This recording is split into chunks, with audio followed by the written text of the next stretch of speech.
Chapter 13 is about movement, and specifically how movement supports body-mind integration. Before we go too deep into the integration, first it's useful to look at movement just as a physical function. What does it do for our bodies? And of course, the obvious locomotion, getting us from point A to point B, which through complex and dynamically shifting environments. So the complexity of movements that we have to deal with just for locomotion takes an astonishing amount of energy and bandwidth that our bodies prioritize. So much of our body developed with the sense that movement was going to be a critical function throughout a lifetime. And so, like our body does in so many wise ways, it stacks values. So while we're moving, either walking, bending, twisting, pushing, pulling, squatting, lunging, all of these primal patterns, which I'll introduce later, while we're doing those primal patterns, we're also changing the shape of our body, which is creating contractions in musculature, which is actually pumping fluids around our body, which is helping our lymph to move. So our immune system is functioning better. It's helping our digestion and intestines process food better, because in the rotation of the body, again, the pushing or the pulling, we're creating all these pressure variants that moves information through our bodies. And while we're moving, we're also gathering data about the world we're moving in and bringing that into our executive function, in through our body, through the enteric nervous system, through the vagus nerve, and how all of that information floods into the central nervous system. It's separated by the RAS I mentioned earlier, pushing some of the information to just the automatic responses, and then the other information, a smaller amount, to what you want to do with your executive functions. So how you're steering the body towards what you desire. So movement is also an expression of ourself, an expression of who we are and what we desire to do. And so movement is a deep function within our being. And unfortunately, in modernity or modern understanding of fitness and exercise, it's separated. So you move at the gym, and movement is relegated to something athletic or fitness related, but it's not seen as an integral part of our being. And so it takes extra effort to go to the gym. And so I want to cover a little bit of the distinctions between movement as a way to be healthy and support all of the healthy systems of your body, and exercise, a way to expand energy and often disassociate from our body. A lot of people go to the gym on treadmills or on ellipticals. There's nothing necessarily wrong with that, except they often are watching TV or separating from what they're doing, and in fact on purpose. So the more dissociated, the better, and or going to classes to be entertained. So exercise got separated. So our mind and body gets kind of separated from exercise, while good movement actually is an integrated experience of the mind and the body. So to continue down the modern view and maybe changing some of these views to a more holistic view is the aesthetic focus. So looking at movement as a way to look good. And ideally, movement is practiced as a way to move good. And aesthetics are important and they're valuable, but they don't support a healthy movement practice. You might get somewhere with aesthetics on exercise, but I really want to focus this class on developing a healthy relationship to movement and a connection to the body and the mind, so that there's an integrated experience where the mind has a desire and pushes that desire through the body, and then the body responds sensitively to the environment so that you can skillfully navigate the challenges. That integrated experience is what we're really looking for in a good, healthy movement practice. Historically, in the fitness realm, we have the concept of no pain, no gain, that exercise should hurt. And I really want to dispel that concept because it can damage both if you are successful in that and there's no pain, no gain. People tend to suppress pain so much that they cut off that capacity to communicate with the body. So we don't want to suppress pain so much that we don't feel anymore. And that's part of the successful no pain, no gain. Or at its unsuccessful end, it becomes a deterrent for people to even start exercising because there's a belief that it should be hard and painful in order to be useful and valuable. And that couldn't be further from the truth. In fact, ideally, a movement practice feels great, energizes your body, and connects you more deeply to your sensations. That's the best we can get from a movement practice. And then looking at movement as a add-on or a luxury. This is another challenge that we run into in the modern idea of exercise, where it's kept at a gym or just in these small hours or doses of high intensity movement. That's where it lives. Ideally, it's looked at more holistically. So we want to bring movement into general life, where you can add some of these primal patterns just throughout your day, several times a day, to ground your energy, ground your attention, center yourself in your body, and then get back to whatever it is that you're doing. So adding supplemental movement snacks can go a long way in maintaining health and balance and moving nervous energy out of the body in a useful way. So you don't have to go to big, intense doses of exercise in order to have high value from movement. So that's another distinction to start to highlight here. And I would like to just put a nod towards overtraining. With anxiety, movement can be powerful medicine and is very useful to push anxiety through the system. However, if we're using exercise as a way to suppress anxiety or run away from anxiety, there can be a tendency towards overtraining or pushing the body way beyond the useful benefits that exercise has to offer, because exercise is a stress.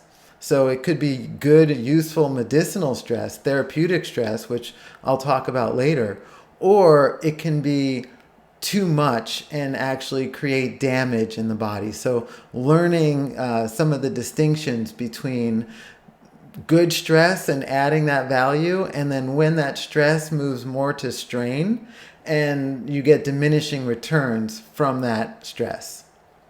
And then finally, I just mentioned, but I want to mention again, is that idea that exercise done in a disconnected way, a dissociated way from the body, loses a little bit of the value. And the more you can bring your attention and your connection to the practice that you're doing, the more value your practice will have. And that's important when we're creating this distinction, because on one hand, I say, overtraining can be negative.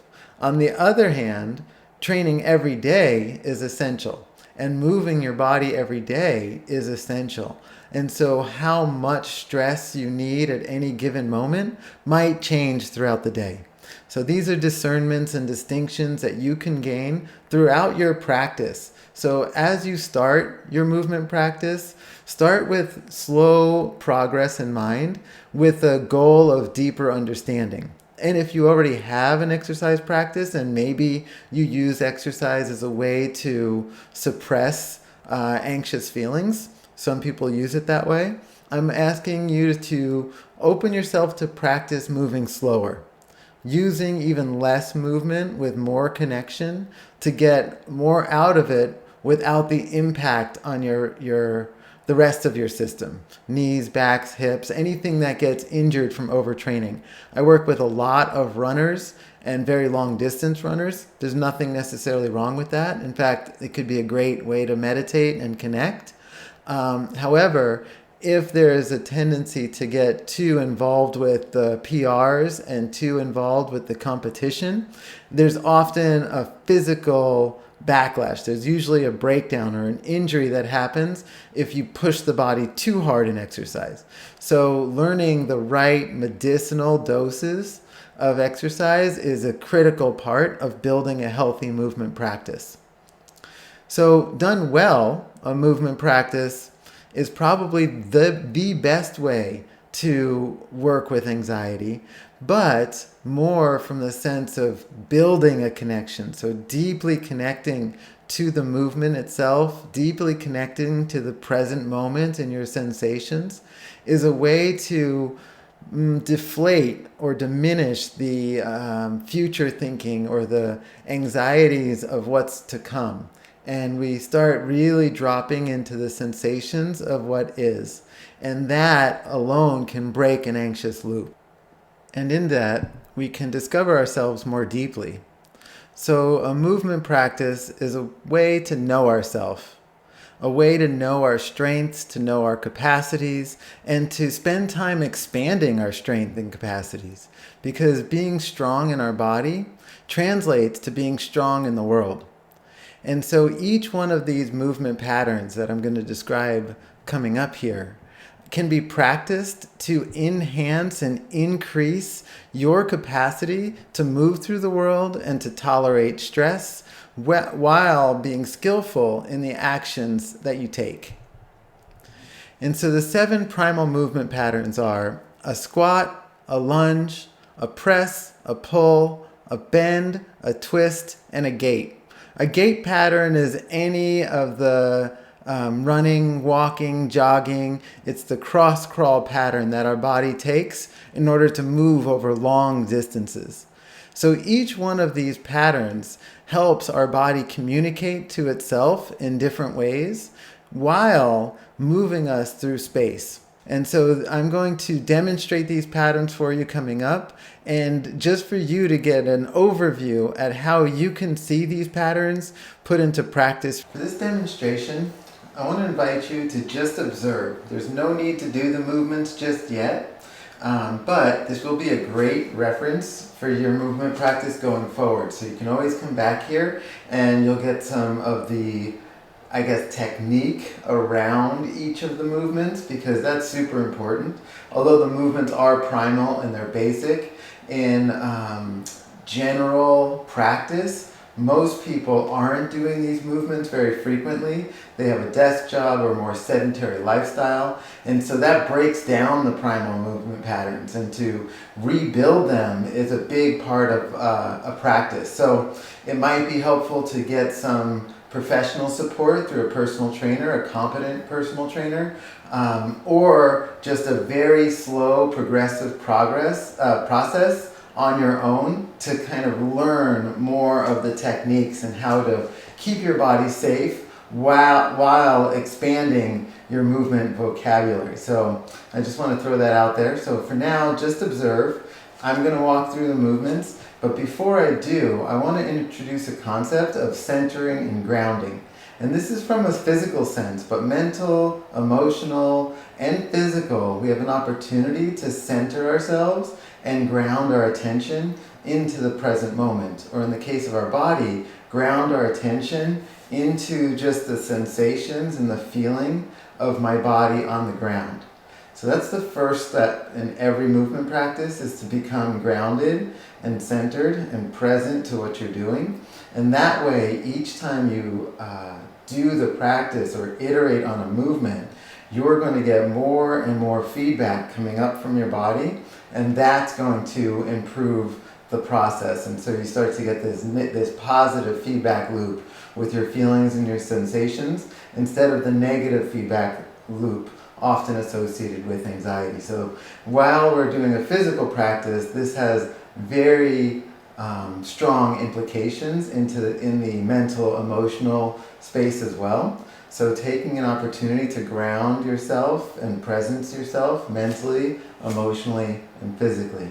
And we start with attention into our base. So imagining the legs getting really heavy. So that's the first thing I picture, is my legs filling up with water and weight and heaviness, and being really supported by the ground I'm standing on. And then we build posture from the ground up. So first, how are my feet? And feel your feet on the ground. And then stack your ankles over your feet. So you feel the balance of your ankles over each foot. And you start building that all the way up from the ground. So the knees are settling on the lower leg, the thighs are settling on the knees, the hips are settling on the thighs, the spine is settling on itself all the way up. And so once you're grounded, now we can start the process of centering. So in our body we have 3 dimensions, a length, a depth, and a width. And we talk a lot about posture, and people say they have bad posture. You'll see all types of gadgets to pull the shoulders back, or they say, or somebody tells you to stand up straight. Well, that usually just makes more tension and actually doesn't build good posture. And so posture is built from the ground up. And the more relaxed you can be, the easier it will be to find good posture. And there's also an emotional component to posture. So it's not just a muscular tension thing, but how we're feeling.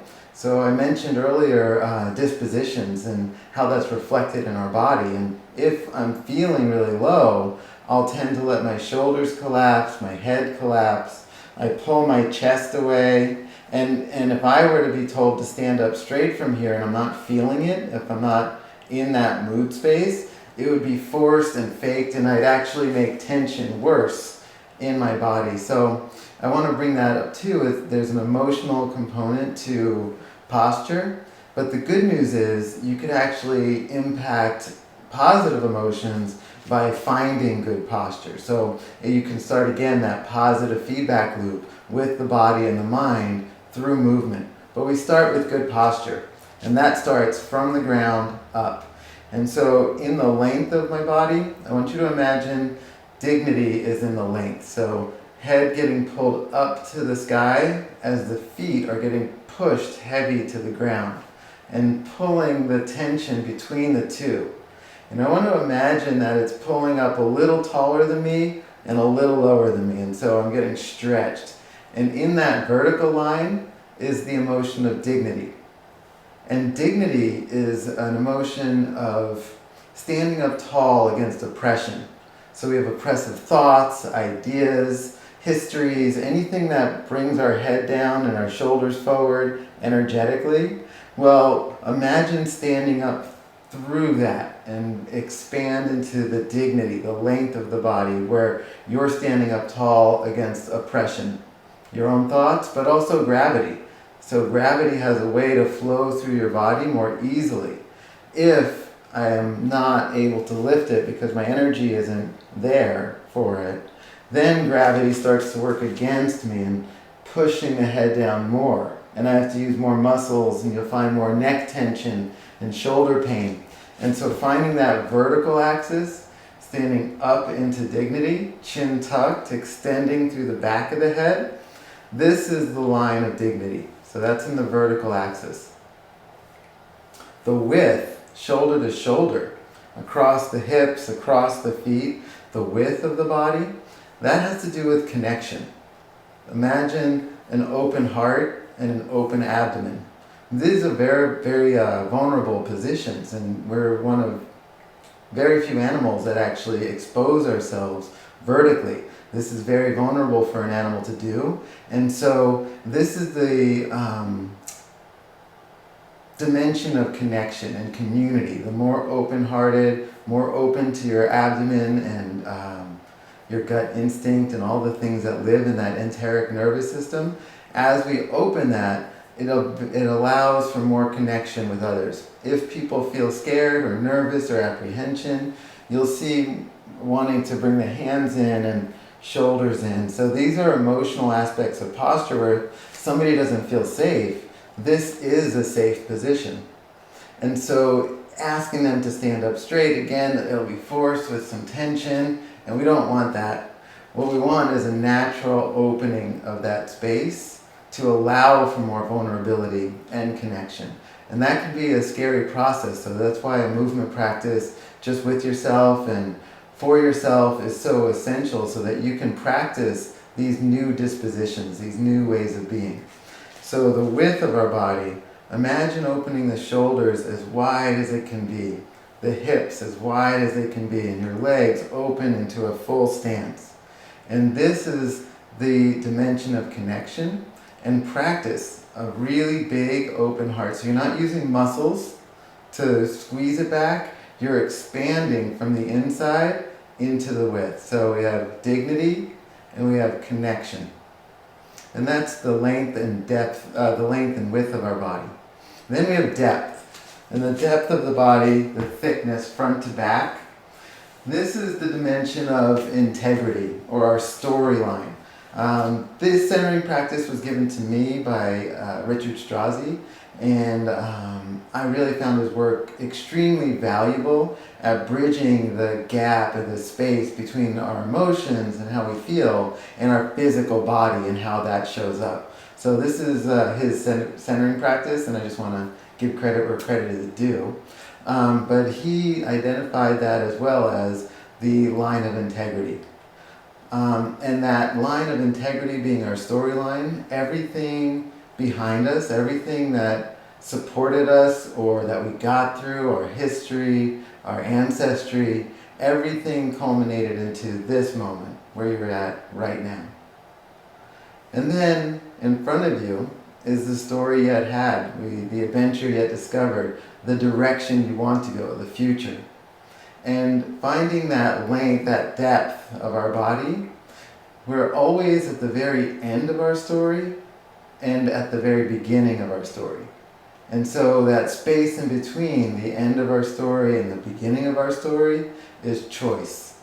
This is the present moment. You have an opportunity to choose which way to go, left or right, forward or back. And so everything behind you that brought you to this point is what supports you in the back, and you can allow yourself to settle into the back part of the body. And then everywhere you want to go, everything you want to do, extending out in front of you.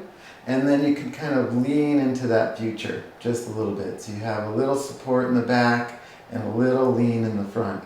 And that's that integrity line where you want to go. And there's a lot to say about that in how we relate to that future. If there's an apprehensive, tentative relationship to how the future is going to be, there might be a pulling back. And you can imagine pulling back away from the future in a more tentative approach in movement, a more apprehensive approach in how we move. And so finding yourself in the center where you're at the end and the beginning, give yourself a moment to expand and just own that space of choice and sovereignty. And so we have length, dignity, width, connection, and depth, integrity, or storyline. And finding yourself right at the center, just below the belly button in front of the sacrum, is the center of gravity. And that's that center of action. So if you're really athletic or you're building your athleticism, the more you get connected to the center, the easier it is to move. So feel where that center of gravity is, and you're going to shift forward and back, left and right. I'm going to do an audio of the centering practice too. So again, this is just for you to observe and see the general process. How I would do it in real time before I work out is I would show up to the space I'm going to move in and just take a moment to breathe, ground, extend, open, presence myself. That's the centering practice. And then you move into action. So now I'll start to demonstrate all of the primal movement patterns. The first is a squat. And we have a squat, we have a lunge, we have a press, a pull, a bend, a twist, and a gait. A gait is the walking or running or jogging pattern, that cross pattern. And so the first is a squat. And a squat is any time that we're moving the center of gravity closer to the ground by bending our legs, dropping the hips back, bringing the knees forward, centered on the feet, and able to pick up something from the ground. So this is a very basic human pattern. Lots of people around the world use this pattern to work in. This is again one of the patterns that we don't get very often in our modern living experience. So there might be some knee pain or hip pain or ankle pain, anything that you might be experiencing is an indicator of how to heal it, but also honor that. So if you don't have the range to go all the way down, a squat for you might be right here. And this is wonderful. Things to note about the squat is the alignment of gravity. So you have through the ears, through the shoulders, through the hip, through the knee, through the foot. What you're looking for here is to initiate dropping the hips back and bending the knees. And take that as far as you can go and then return. And that's a general basic squat pattern. If that taken to the end is all the way down and then all the way up. So that's a squat pattern. Then you have a lunge. Lunge is going to be stacked over your foot. Most of the center of gravity is in the front foot, connected to the ground here. Back knee, and a lunge is any split stance pattern where you have to bend your knees and hips to get yourself to the ground and back up. We have both legs do that lunge pattern. Then you have a press. Press pattern is anything moving your arms away from the body, pressing weight up, pressing weight down, pressing back. Any press pattern is moving the weight away from the center line, away from the body. Then you have a pull. And pull patterns are moving everything towards you, so it's anything you're pulling down or pulling up, pulling forward, pulling side. We're pulling a load towards the body. And that requires a lot more back body, and then a press requires much more front body. I'll demonstrate more of those in a moment. Then we have a bend, which is bending at the waist. Bending at the waist. On the hip hinge and bend at the waist. And so that's a bend pattern, then you have a twist pattern. And you can see how stacking these patterns is how we do everything we do, from playing sports, agriculture, whatever you name it. All human endeavors are built on these primal movement patterns. And the last one being the gait. And the gait pattern is one of the oldest and primary patterns that we have, which is this cross crawl pattern. It starts in infancy, where people start to crawl on the ground.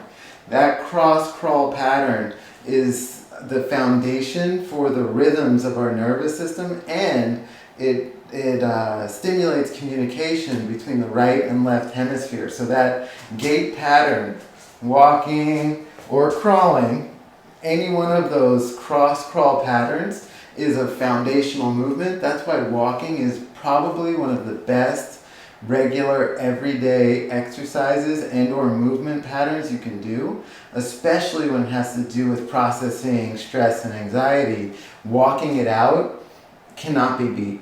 Go on a nice long walk, enjoy your cross-crawl pattern, and just take in the scenery you're in, and it does wonders for the nervous system. So those are the general basic primal patterns. And for your practice, what might be useful is picking one or two or three of these patterns and just practicing them for a week. Really basic. Even if you have a long time movement history, slow it all down to just the basics and practice a general squat. And do it for not the purpose of gaining anything or exercising, but just connecting to patterns that help you feel your body more and feel what it feels like to move in these basic patterns with as much ease and control as possible. You don't have to do anything big. So you're just going to pick one or two of these and play with one or two of them a couple of minutes per day and help your body start to build that relationship to movement that isn't goal-oriented, but more of a practice of well-being, a practice of connection. These movements can be stacked in various ways, so as you go and develop the program and develop your process, you can add a lunge pattern with a twist. And so you can add complex patterns which help us actually build more neuromuscular connections that help us with balance, stability, mobility, and strength throughout a lifetime without doing a ton of load on the body. So again, just practicing some compound movements. This is an extension of the spine, a rotation, and a lunge. And so you can put any of these together however you want and find useful. And I hope that you enjoy the movement practice as a way to connect to yourself more deeply.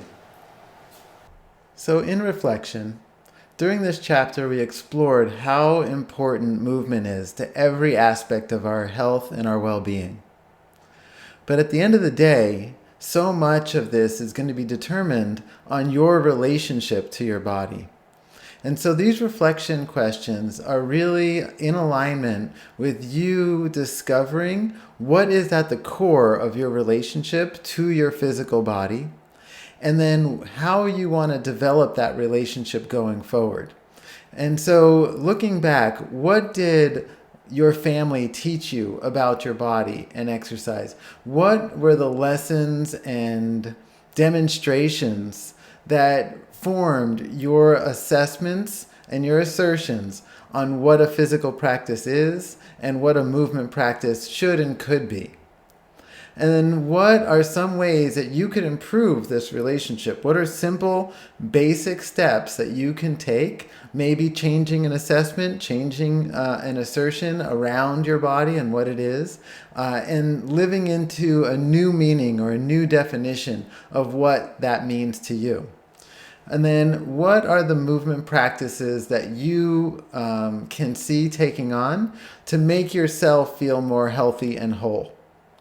And so I gave the 7 primal movement patterns.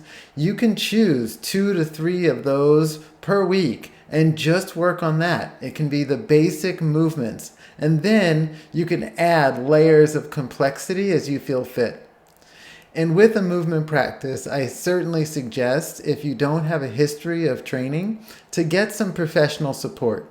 If you have the opportunity to get a personal trainer that's competent and capable of teaching you the proper form, that would be the best. But there's so many resources out there, from YouTube to otherwise, that can give you some excellent guidance on proper form and technique. But learning and internalizing the value of movement, that is my highest hope from this section. I hope you enjoyed this part of self-discovery and learning the value of movement, and hopefully you can take this into a beautiful practice going forward.